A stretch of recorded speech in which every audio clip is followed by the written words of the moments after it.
Many identify Sanskrit as being a connect to our ancient history and religious scriptures. But contrary to the popular opinion, Sanskrit is not a language restricted to religion. Sanskrit or Sanskritam is a language first, which by the very meaning translates to sculpted to perfection. Let me show you a wonder of Sanskrit. You all understand the sentence, "The boy studies simple Sanskrit in school." What about if I said, "Studies school Sanskrit in simple boy the"? Made no sense, right?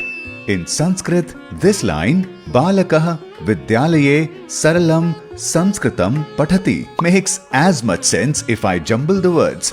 Pathati Balakah Sanskritam Saralam Vidyalaye. Isn't it amazing?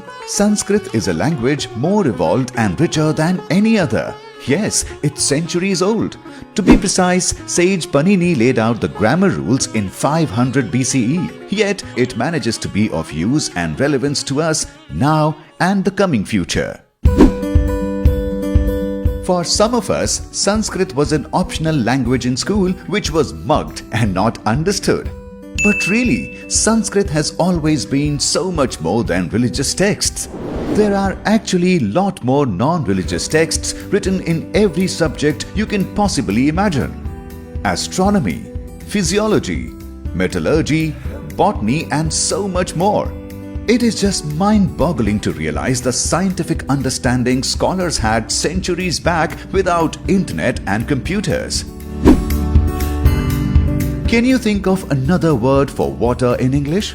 Or have you ever questioned why is water called water? Sanskrit, on the other hand, would give you answers to both questions. The language has a range of words to express a single object by describing the properties of an object. There are over 200 words to signify just water.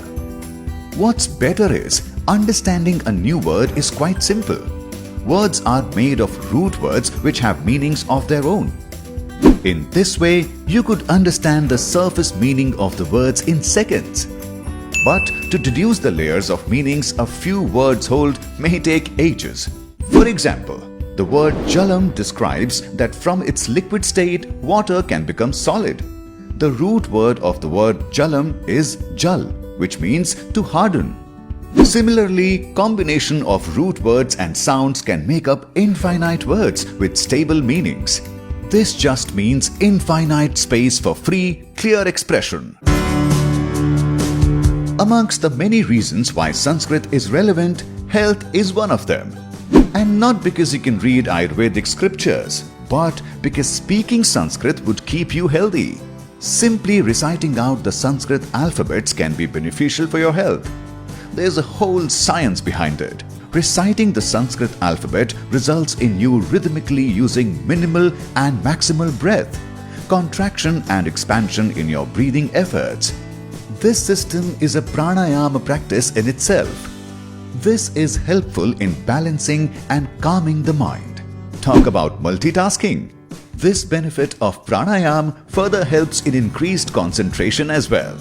Anuswara sounds. The sound is drawn down into the throat and then nasalized with a lip sound of is equivalent of practicing the Bhramari pranayama. The Visarga sound pushes energy out or opens it like the Bahya Kumbhaka pranayama. Urasya sound, the last sound of the Sanskrit alphabet, when combined with the 7 sounds na, na, ma, ya, ra, la, and va, it becomes Urasya. For example, Prahlad. It has a direct impact on the lungs. It is a purely aspirate sound produced from the throat, similar to practicing Kapalabhati Kriya. So, shed all the stereotypes you have about Sanskrit.